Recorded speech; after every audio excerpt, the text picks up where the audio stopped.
Welcome back to Hot Takes with myself, Terry Fleurs, and of course, Mr. Mark Goldbridge. Morning, my friend. How are you? I'm all right. I'm just trying to see your live chat because you're one of those content producers who says, "Have you liked the video yet? All done. Let's smash 1,000 likes." So I'm just trying to get the poll out of the way. Maybe I need to be doing this. I don't know. Well, you're not the only one, Terry. To be fair, begging it for likes. I'll be honest. Yeah, listen. You got to beg for him. Do you know why? Because people forget to do it. Honestly, right? Since we started doing the poll, just the amount of people, do you know, I always forget to like, and that reminds me because I want to read the chat, and it's like, well, there we go. We've got to remind people sometimes. So yeah, get the like button hit, get yourself subscribing. I am begging. Someone last week said, "Why do you aggressively bark for likes?" I think they said it. I was on your channel. He said, "Don't start the show by barking for likes." I was like, "All right, chill out, calm down." Look, it probably stands out on the United stand though, because we don't actually do it. We just naturally get loads of likes, but Yeah, I'm just not as popular as you guys. I have to beg. Do you know what I mean? I'm there. I have to push the cleavage right up. Do you know what I mean? I have to put my skinny jeans right on to show my legs off. Do you know what I'm saying? I have to get. don't objectify yourself like that, Terry. You'll be on OnlyFans next. I'll be honest with you. Like when I push my pecs together, it is quite nice. Do you know what I mean? Although no one will be able to see it on X now. It's all banned in the UK. You're going to be banned if you carry on with this. Oh, God, this is going to be my lost moment in a minute. I'm going to be like, oh God, I was just there. It was not me. No, it's not getting that far. I promise you, it's not going that far. Look, we're going to jump straight into the clips today. If you haven't watched Hot Take before, we show you clips from pundits, clips from fans and opinions, all related to the games, because football's back, thank God, plus some of the big transfer stories that are going on at the moment, and we'll get to them. I wanted to start with Manchester United, though, and this comment here from Danny Murphy, because I was a little bit taken aback. Dynamic, more direct, more confident. Physically, they looked really good. And I think a lot of that comes from having players high up the pitch, especially the two new boys, who are just high in quality. It's chalk and cheese, Gab, honestly. And Man U fans can actually be, I think, quite positive about this. So, Danny, what's the priority, you think, for Manchester United for the rest of the transfer window? Well, some might think a goalkeeper, but I'd probably think a central midfielder. If they're going to play Bruno in there, someone with a bit more physicality than Ugarte and Casemiro, more powerful to do a bit more running for him. Even if they don't get anybody, that front end of the pitch is going to make their season completely different than last, because every team they play against is wary.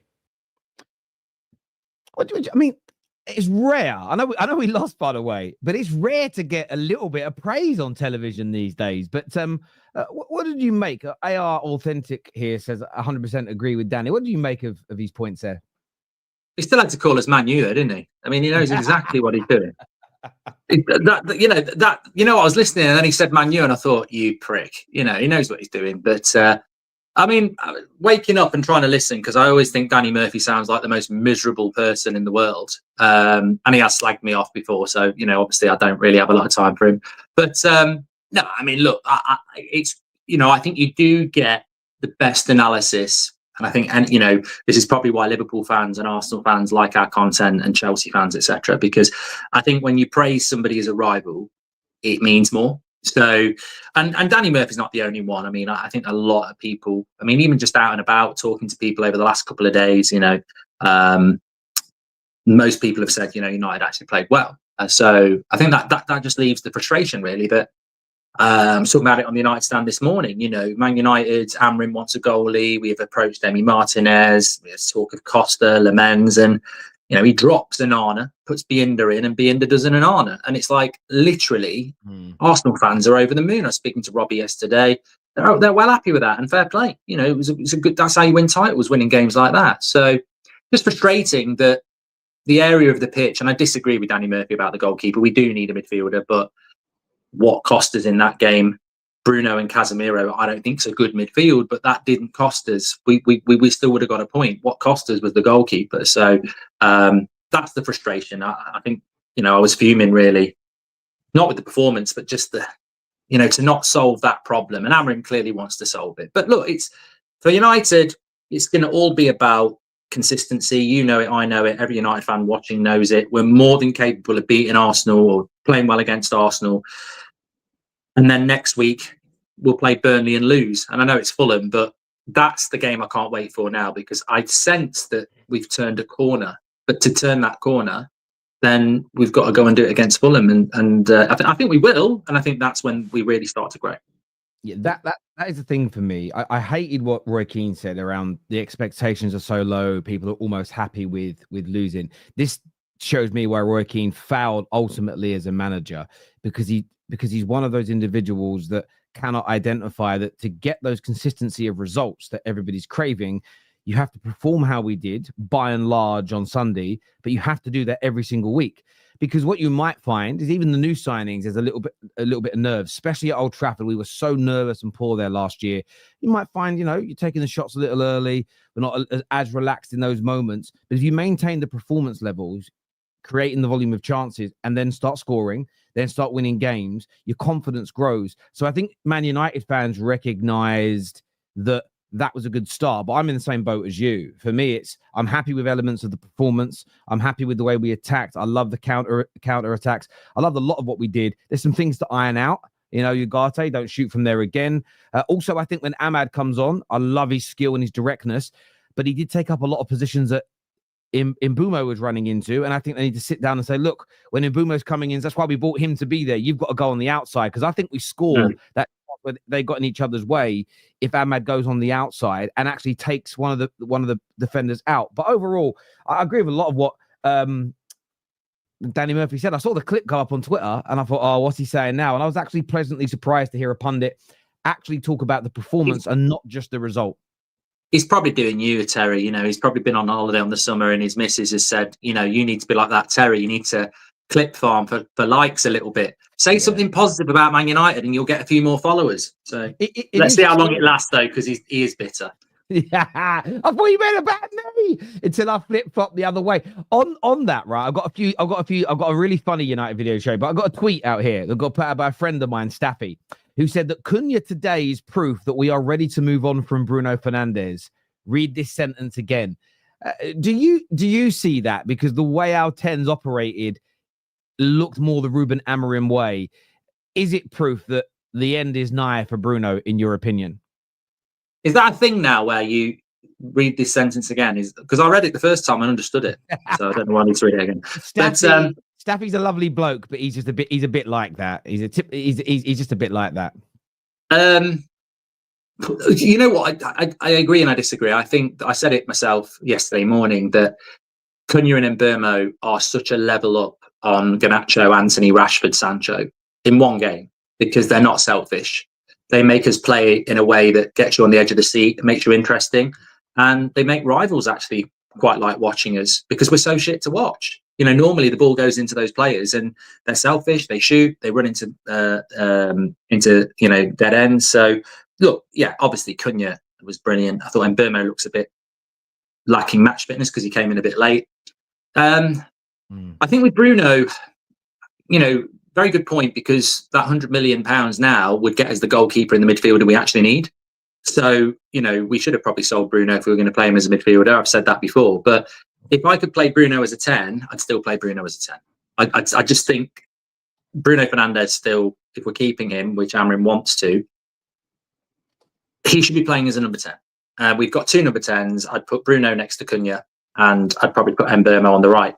And what do you do with Ahmad, though? That's the problem. So, and Mason Mount played well, but I think Bruno remember Rooney used to get put in the midfield, and it infuriated me because it was almost like we feel he hasn't got the legs for the striker position now, so let's put him in the midfield where he can dictate the play because he's so good on the ball. And he did have that.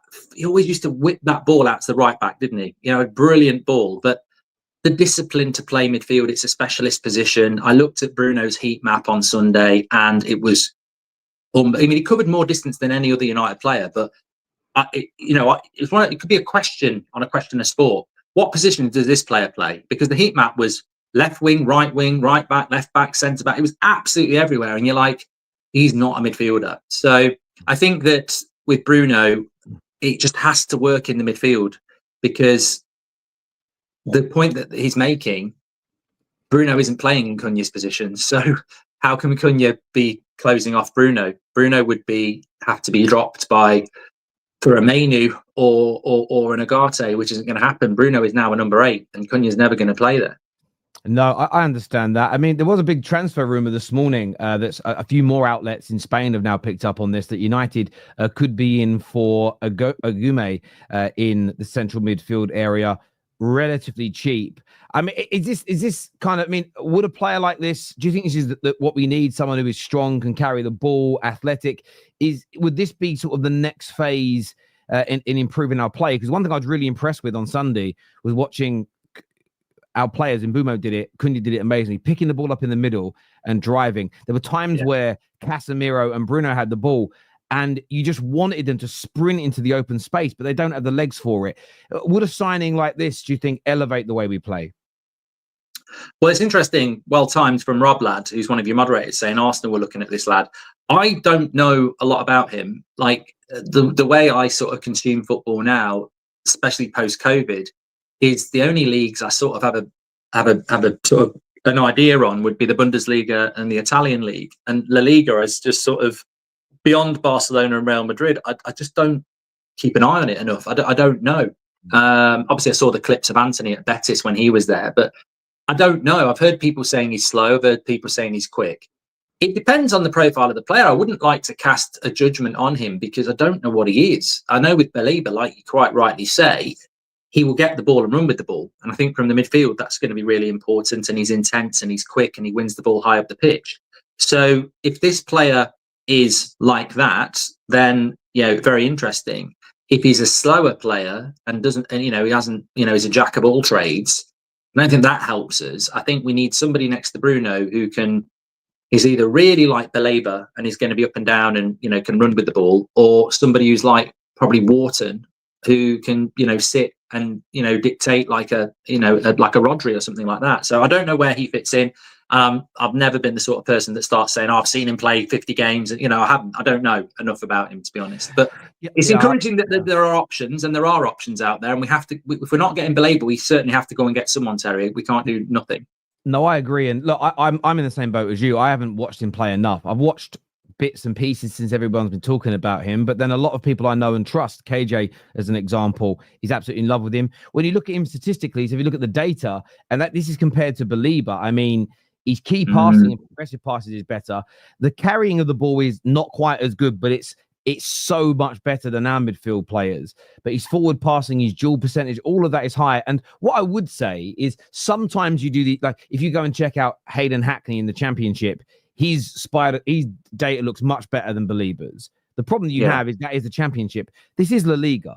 And you are talking about whether people think it's the best or second best. It's in the top two of the Premier League when you look at physicality, technicality, and ability needed. So he's doing it in a very hard league. I look at Agoume this way. I don't know enough about him, so I'm not going to sit here and be like, oh, my day is the greatest signing ever. But everyone. The thing that worries me, Terry, is a lot. Sam Marvel's just said it there, is that Casemiro is faster than him. I don't know, but I've heard a few people saying he's not very quick. So if he's not very quick, that worries me a little bit. But I don't know whether that's true. So maybe I don't know enough about him. So I mean, maybe he is, maybe he isn't. We'd have to go and check that out as an example. But for me, this looks like it could be. This is what I call, when I know people hate this word, but I love it. I love it because it winds people up, if I'm being honest. But you have this, what is it they call it now, like the market opportunity. It could be available for around £25 million. That for me is a risk I'm personally happy with my club taking, because if it doesn't work out, you can still probably sell him on and get the vast majority of your money back, as opposed to dropping a £90 million player who then also doesn't work out. So I think for me, it's just one of those things where I think we need to be a little mindful, but maybe give it a go. Again, I can't overly judge. On United, though, before we go to some super chats, this video here, because I found a fact out afterwards, is amazing. Take a look at this. 14, day 19, day 22, day 25, day 29, day 33, day 36, day 50, day 54, day 57, day 6. Let me just stop it a second. So just to give context, this man has said until Man United win 5 league games on the bounce, he started this in October 2024, he will not be cutting his hair until we do it. So just so everyone understands. Day 63, day 68, day 71, day 75, day 78, day 82, day 86, day 92, day 99, day 103, day 106, day 110, day 113, day 117, day 120, day 125, day 134, day 140, 140, day 144, day 148, day 152, day 155, day 159, day 162, day 178, day 183, day 187, day 190, day 194, day 197, day 204, day 208, day 211, day 215, day 218, day 223, day 228, day 232, day 316 of not cutting my hair until Man United win 5 games in a row. He's going to suffocate soon.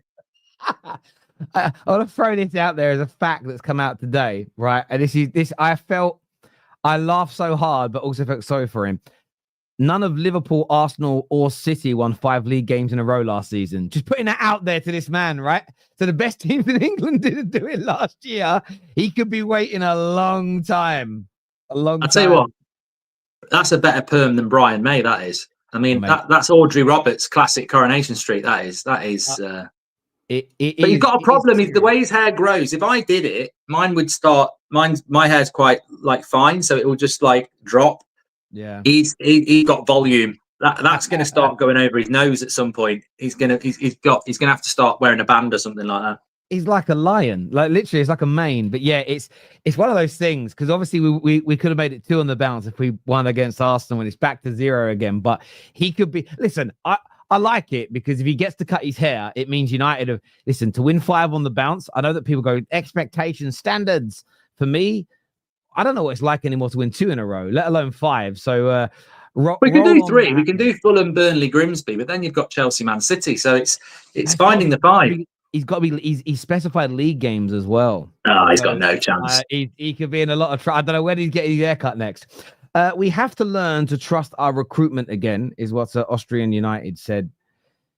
Yeah, I think we will, but it's going to take time. It's going to take time for people to trust it. You've got to see improvements. More in Mbumos, more Cunhas, more if Šeško's a hit. That will make people believe a little bit more. But yeah, it's going to take time for that.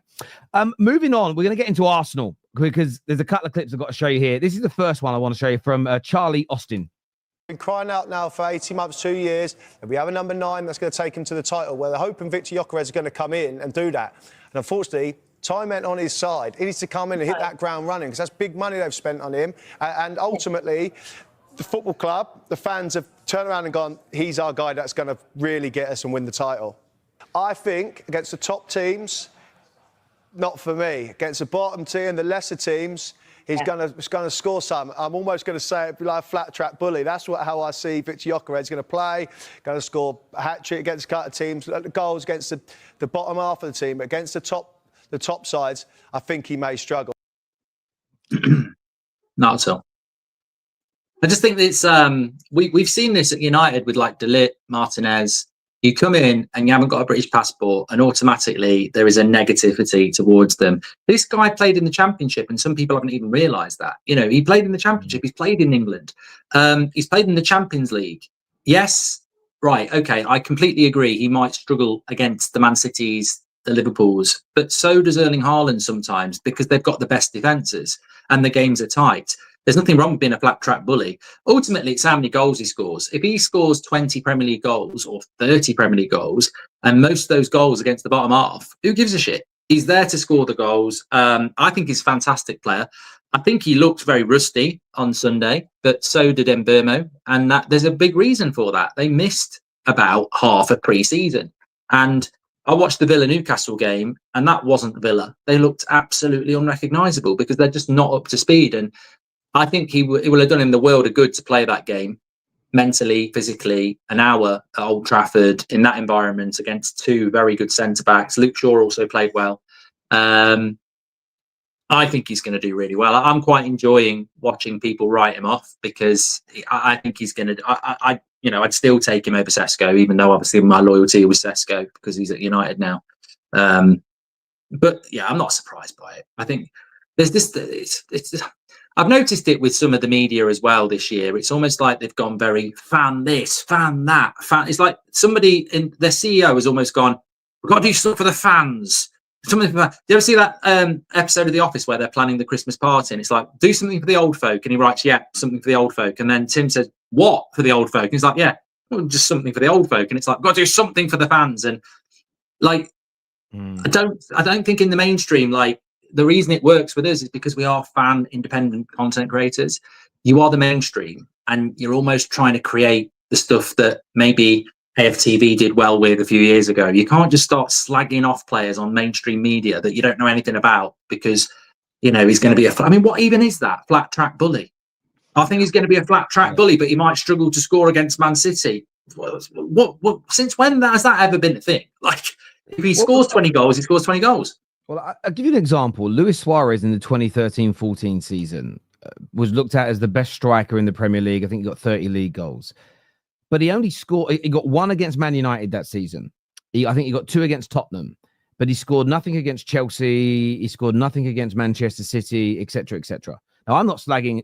There's other things to criticize Luis Suarez about in his time in the Premier League. But this idea that he's a flat track bully, because in that title chasing season, he was only scoring against, you know, I think, you know, 3 against West Brom, you know, 4 against Norwich. A lot of the games where he scored a lot of goals with teams that were down the bottom.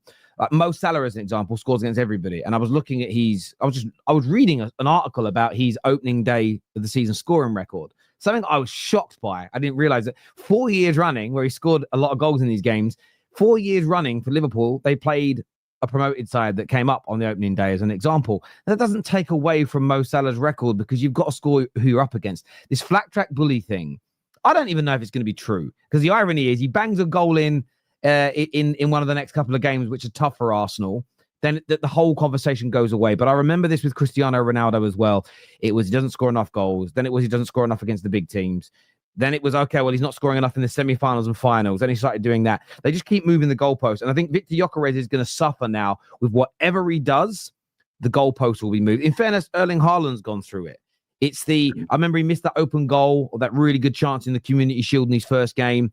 Even when he was scoring, he was still being called a League One player. I think you're right. This is the mainstream media doing up fan content, which is meant to have an element of bias in it. It's meant to have emotion in it. And Charlie Austin, I respect him as a football player, but even by the way he's talking, it feels like I'm going to say something that goes viral and maybe I'll keep myself relevant. That's kind of what it feels like to me.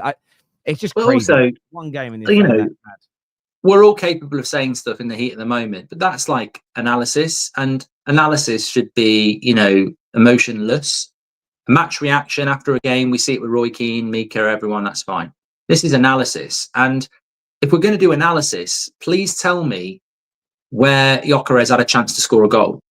And please tell me where Šeško had a chance to score a goal. Like, you know, I heard people saying, oh, Šeško didn't do much in 20 minutes. And I'm like, yeah, Erling Haaland won't do much in an hour if you don't give him a chance. You can criticise his hold-up play. Yes, Gyokeres tackled himself. He looked rusty, but his joy will come. And we've had this at Man United for years as well, when people have a pop at Rashford or Ronaldo or Cavani or whatever.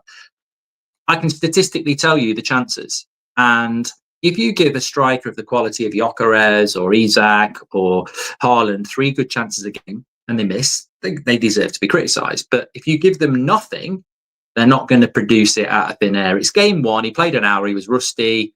Nobody really created anything in that game. Let's see what happens at Leeds on Saturday. Home to Leeds on Saturday. Absolutely right.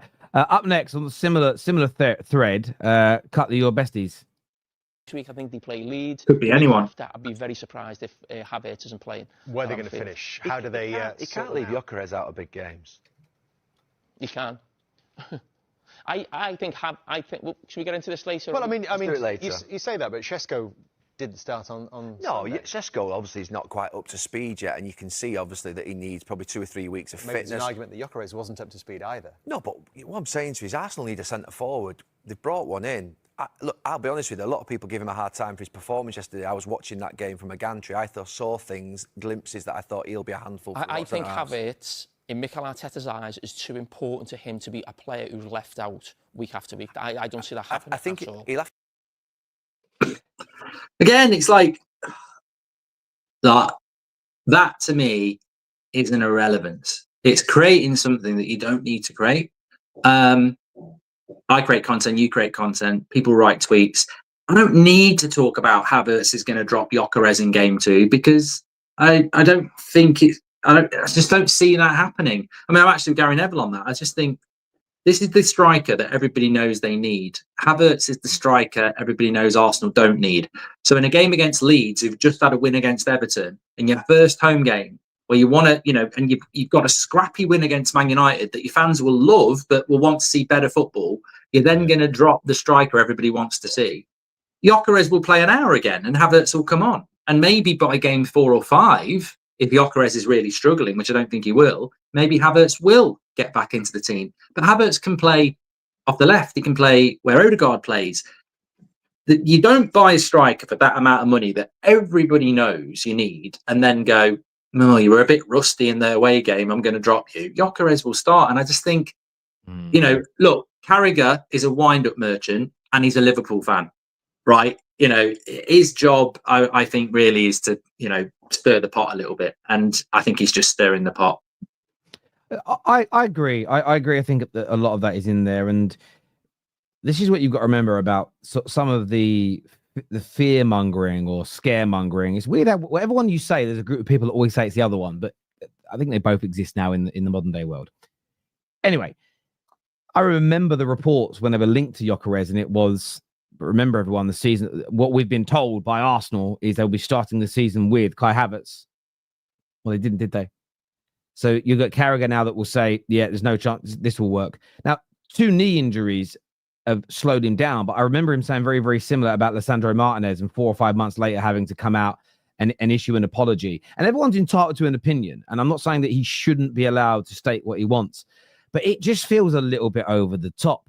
He started the first game, which is, historically speaking, one of Arsenal's it maybe is Arsenal's most consistently most difficult game of the Premier League era, going away to Man United, irrespective of how good or bad we are. They've won 4 or 5 times, only ever by 1-0, and yet he started that game. And yet his next comment is, all the big games coming up, it'll be Kai Havertz. Now Kai Havertz will start some of them, and I know what he'll do, Carragher. It will be, see, I'm a genius. I told you I'm right. But then he's going to ignore all the other big games that Gyokeres starts in. So yeah, I've just found that the Gyokeres criticism to be so over the top. It's unbelievable how over the top they've been with it because of his first game. And I always go back to this. I don't think he's as good as Bergkamp, and I definitely don't think he's as good as Thierry Henry. Both those players took, I think, between 6 to 8 games each to score for Arsenal Football Club. They both came to Arsenal Football Club after flopping at their previous clubs. And this is my message to football fans. You're entitled to an opinion. No one's trying to shut you down. People like myself, and I think I can speak for Mark here, would never advocate that with how we came through we didn't come through in this industry. People like ourselves kind of forged it in many ways, but we're an advocate for fans having a voice. At the same time, I feel like this standards thing, Mark, has got so out of control. People are overly judging players on preseason games, first matches of the season, and they're not looking at historically through football. It takes some players time. It's gone a bit too far for me. It's like every summer I always watch the film Heat. It's an amazing film. It's so well shot in LA. It's got all the aspects. It's very like Grand Theft Auto, the game, which models itself on it. And I think, a year goes very quickly, and there's not really a film I'd watch every year. And I watch that film every year, and it's 3 hours, and I love it. I don't look at my phone. I love it. And I don't think many people can do that now because they haven't got the patience to not check their phone or this, that, and the other. And I just think it has infiltrated football in a bad way, that I think Gyokeres might not score many goals until February, and it doesn't make him a flop. Like, for me, a player always gets judged on season 2, and now they're getting judged on game 1.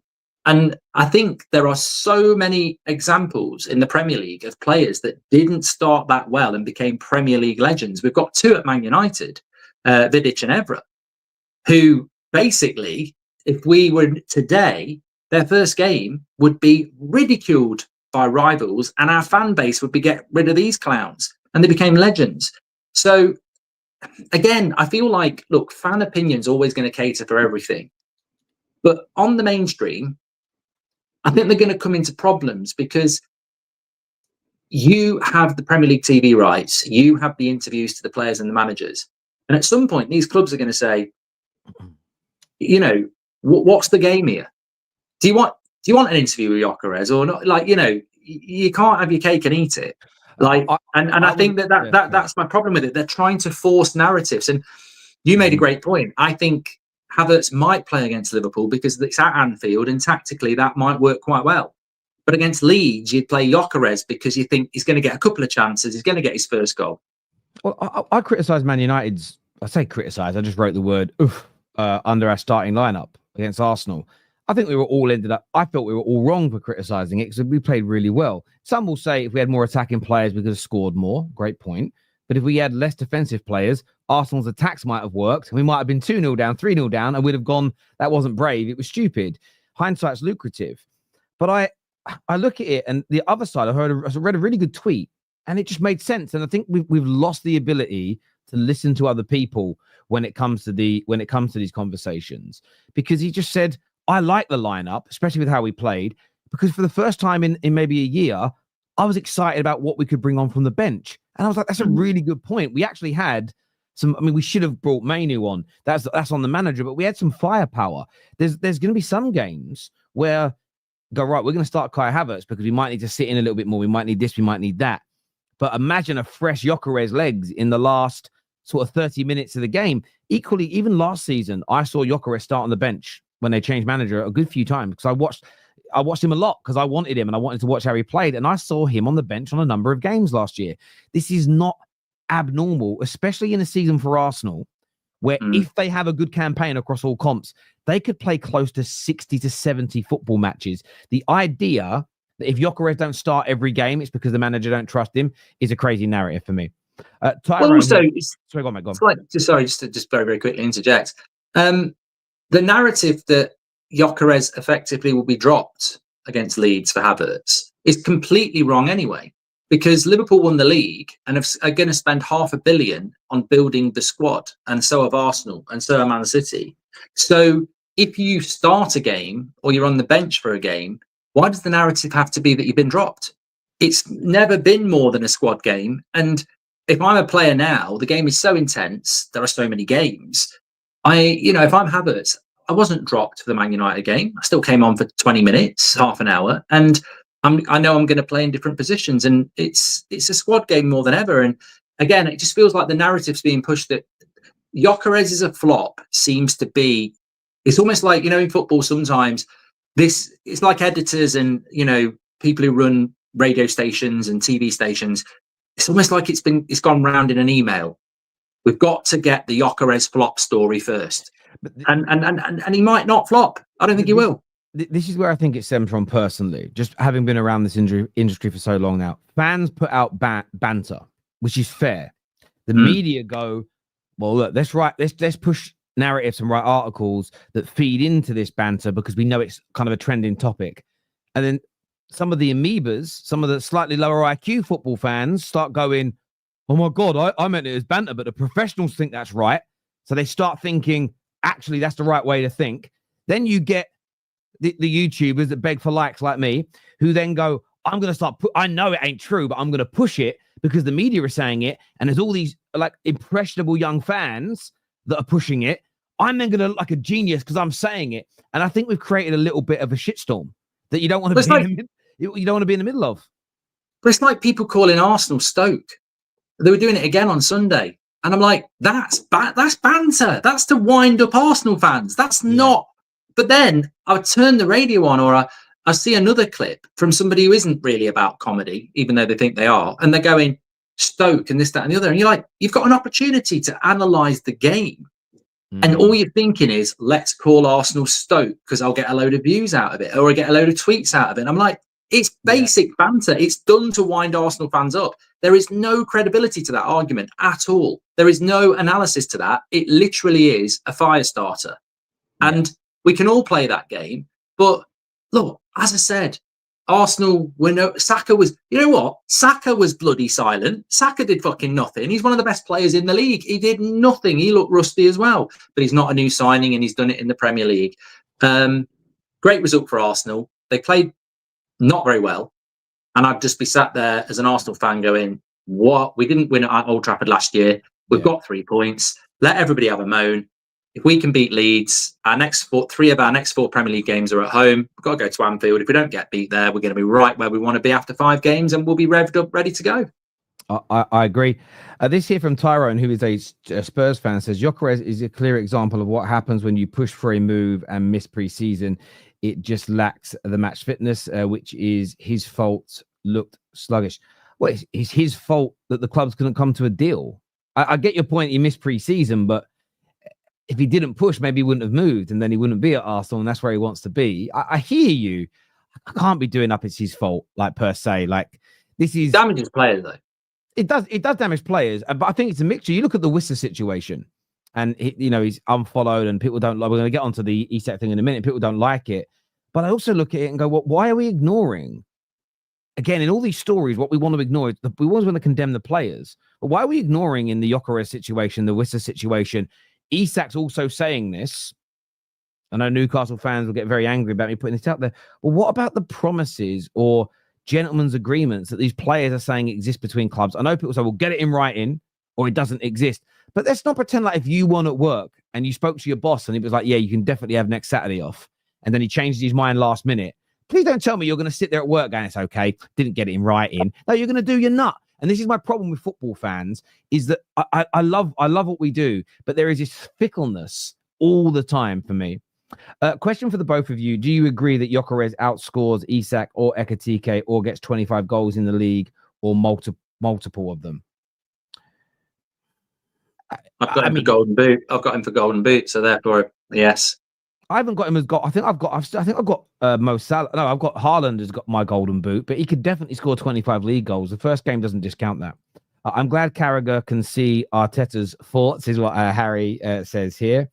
Gyökeres versus low blocks, def a problem. Is Šeško better? I like Šeško. I like him. I like Šeško, but I would have gone Gyökeres, and I agree with Arsenal why they've done it. Hopefully Šeško in the longer term will be better, but for now, I understand why Arsenal did what they did. I agree. Fear-mongering equals action. The action of deliberately arousing public fear or alarm about a particular issue. Scaremongering, the spreading of frightening or anonymous reports or rumors. So the same thing then. They're kind of the same thing, but yeah, I hear you. Patrick here says that most mainstream football conversations aren't that real anymore. Most are just to try and go viral. I don't know if half of the pundits believe most of what they say. It's all for notoriety. Great point. Sunday Supplement came back on Sunday. It shouldn't have bothered. Really? Sunday Supplement was really good, like years ago. It was nothing like what you have now. It was grown-up journalists having detailed journalistic conversations. It's just been clip farmed out. Of course, that's what you have to do. I understand that. But it was I don't even know if you can bring it back anymore, because if you're not going to talk deep journalism, there should be a 20-minute chat about the debt at United or, Todd Bowley's evolution at Chelsea. And really, it was just about stuff that Fabrizio and Indicator have already tweeted. It was just, You don't get... People just want to regurgitate what's already out there. There's something we're working on at That's Football at the moment that I think is going to be really exciting if we can pull it off in the next couple of days. And that'll be the evolution again. That I think everyone starts going, oh, we want that, and that's basically all that's happening at the moment. Everyone's just... You sent me something about hot takes that has already been nicked by somebody else doing exactly the same thing we do. And I said to you that 100% this is going to happen with this format, and that's what you get. It's just... everybody's just copying everybody. And I just think that the mainstream have just got such great access. Hold on to your credibility, because sometimes we're not credible. We lose it. We're fans, and we're not. And we're not meant to be. Sometimes people say to me, Terry, you're going to lose your credibility. I'm like, why? Well, because you spoke about it. You never had any. Yeah, didn't have nothing to start with. But that transfer story that you did a whole show on didn't happen. But I'm just again, you don't go to the pub with your mates or walk in and go, boys, look at the paper. You see this story? You don't sit there and discuss it.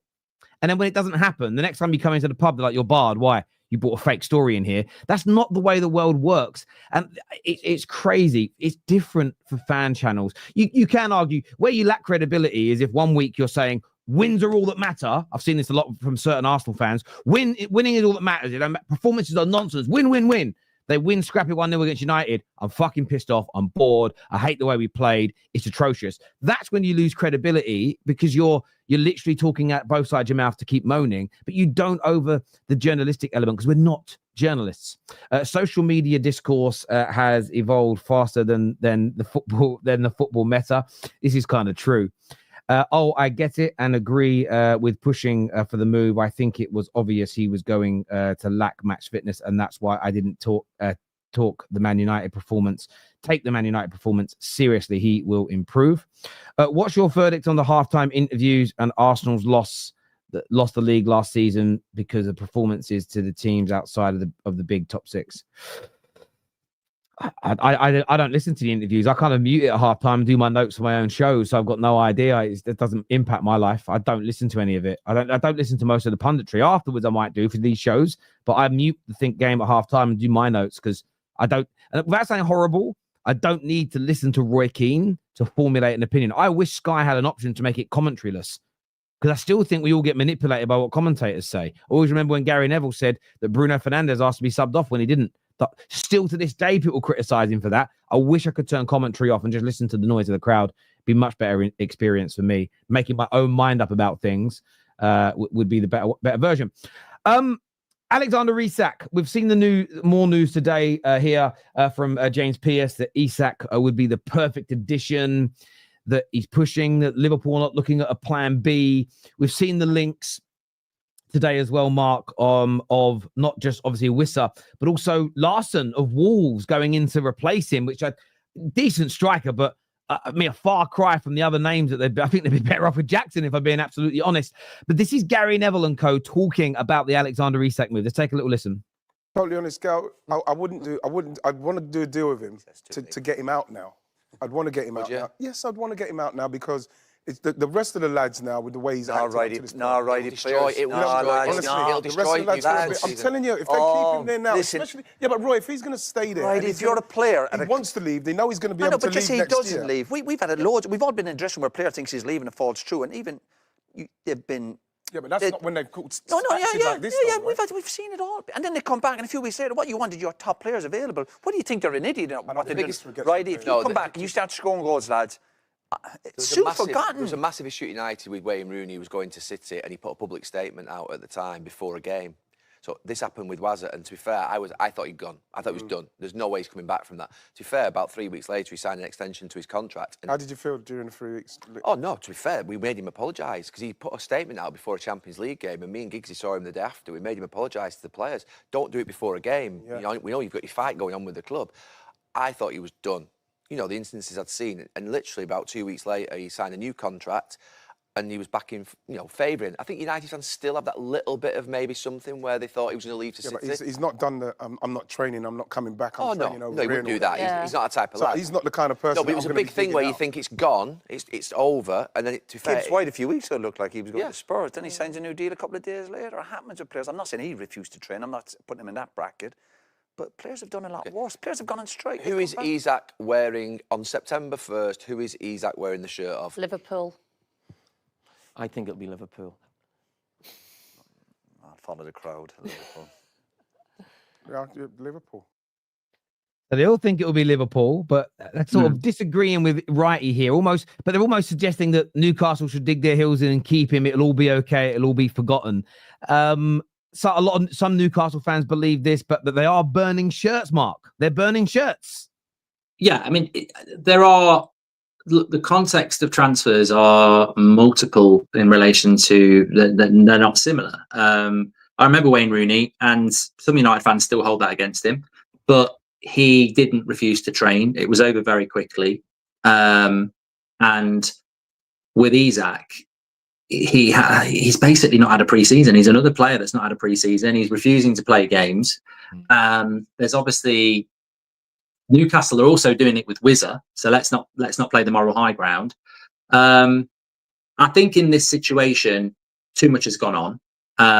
I agree with Ian Wright on it that you've got to move him on, and to bring him back into the Newcastle fold. Obviously, a great player like Roy Keane says, but fans are really important. The trust has gone. He's made it very clear he doesn't want to be there. Fans have sort of been insulted by that. And also, I think the biggest factor in this is Newcastle Football Club. They've tried to buy Ekitike, they've tried to buy Šeško, they've tried to buy Pedro. If they'd got two of those players, Isak would already be playing for Liverpool. So there's this weird thing going on in football. It's been an amazing summer transfer window, but there's this weird thing going on where multiple clubs, we know that players are going to play for them, but because of the posturing over the price, we're waiting. Isak will end up playing for Liverpool because Newcastle will bring replacements in. Wizza will end up at Newcastle because Brentford will bring a replacement in. Garnacho will end up playing for Chelsea because the price will come down. But it's a strange one because ultimately I think the clubs are responsible, because we've seen with Gyökeres and Bermo and Šeško, these players are not ready for the intensity of the Premier League because they've not had a pre-season. So the downside is all the players that are involved in this, they're missing pre-season, they're missing the start of the season. And those players, when they do sign for their clubs, again, I wouldn't expect them to be hitting the ground running because they're going to take time. But I feel that Newcastle are very responsive. I look at the Isak situation and I don't see a guilty party. I know certain people like Simon Jordan, etc., want to try and, turn Isak into the villain, but he told Newcastle he wanted to go. Newcastle knew he wanted to go, and Newcastle from day one of the transfer window have tried to replace him. And unfortunately, every player they've tried to bring in, they've not been able to get. I just think it's just timing. He will end up being at Liverpool. Newcastle will get the replacements in, and I think everybody would like to have done this at the start of June.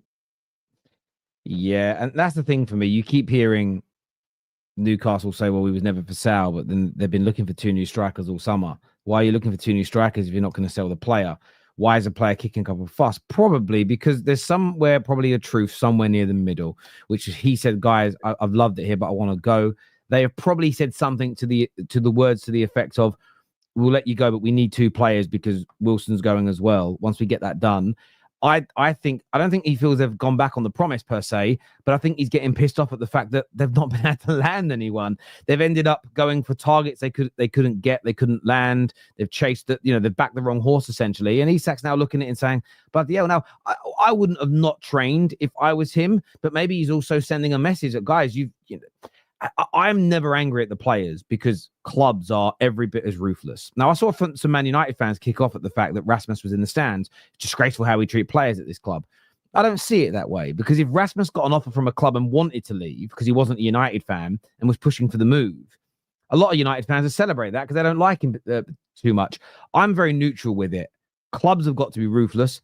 Players have got to be ruthless. This is the highest end of sport. If a boxer needs a new trainer because things ain't going right, no one goes, what a bastard. Do you know what I'm saying? Mm-hmm. If a trainer says, I'm not trained, I've got a new prospect now, I'm moving on to someone else, that's just normal in sport. But it's only in football, and I know it's the fans. We bleat on about loyalty 1 minute and we care not about it the next. And as much as a lot of Newcastle fans are doing the whole, Wissa, we're calling him out as well.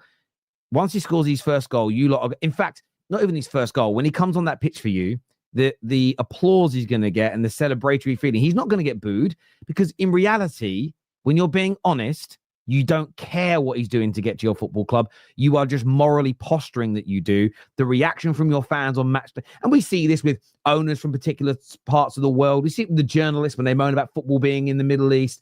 Everyone moans about these things, but when it happens, it's all right, isn't it? Newcastle and Villa fans didn't care about PSR until they felt it started affecting them. Their clubs voted for it, originally. Now, so it's terrible that clubs are trying to stop other clubs. Well, it's again, yes, your owners would spend whatever it takes to make you win.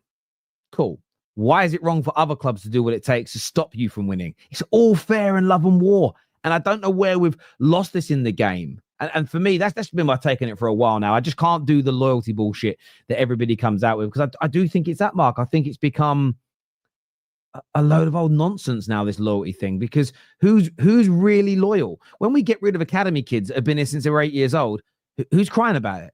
Kids have literally, how many clubs of other academy players turned down to go to United, go to Arsenal, go to Chelsea? What happens when they're dropped and kicked out on the scrap heap? Maybe if they'd gone to Chelsea, they'd have got game time. Maybe if they'd have gone to Southampton, they'd have had an actual pathway through to the first team. But they didn't. They went to you because you asked them to. You're done with them now. They move on. No one's here holding protests over it. But suddenly, Wissa wants to move, or Isak wants to move, and the whole world goes crazy. I just find the whole thing so hypocritical, man. It's unbelievable. It really gets. We're all hypocrites. I know. You know, we're all hypocrites. We all change our mind in football, and you know, it's like Anthony. Anthony went on strike at Ajax, and every United fan loved it because he's on strike to come to Man United, and now he's on strike because he wants to go to Betis, and we can't get rid of him. And it's like, you know, it bites you on the arse. But I genuinely think the Isak thing isn't really anybody's fault. Newcastle have been trying to replace him all summer, and they've just been very unlucky. Liverpool are sat there with the British transport record fee. They're not trying to underscore or anything like that. And Isak, obviously, unfortunately for Newcastle, wants to go to Liverpool. So, you know, everyone's got their own agenda, and that's why it's not been done. I think everybody wants it to happen, but it can't. Newcastle can't let him go before they've got replacements in. They can't. No, I agree with Newcastle on that point. Harry here says, "Hey guys, I have 3 hot takes. My general hot take is Sheffield United don't even make the playoffs." Okay. My Man United hot take is we finish above Villa and Newcastle. And my Premier League hot take is it will be 3 up, 3 down again. We've had a good start with that. I mean, look, Sunderland and Leeds winning, great. They were both quite tight games up until obviously West Ham had their chances. I'd love one of the two of them to stay up, but you know, I went 3 up, 3 down because I think it's very difficult to stay up over a 38 game season. But I hope you're right. No, I agree. Look, I want to thank everyone who's tuned into the show. The United Stand back at 2 p.m. today, so make sure you are back there supporting. Is it Beth today or Mods? Beth today, yeah. Beth, so make sure you're supporting Beth over there. We're back live at 3:30 today with LB. We've got Arsenal fan Cal and Chelsea fan Quest on the show for straight facts. No midweek football, which is, well, there's Carabao Cup, but there we go. We're in that soon against Grimsby. Come on. Thank you all very, very much for tuning in. I'm also, if you're here from the United Stand, I'm on the United Stand tomorrow morning, 10 a.m. and Thursday, 2 p.m. With Ben Jacobs as well. So I'll be back over there to spread a little bit of positivity. Only messing. Listen, everybody, take care. Goodbye. God bless. And hang on, one little thing. I want to make sure that have I set that up? Yeah, no, my straight fact show is set up for later. I just want to make sure that was all done. Take care. Goodbye. God bless. And we'll see you again soon. Thank you, people.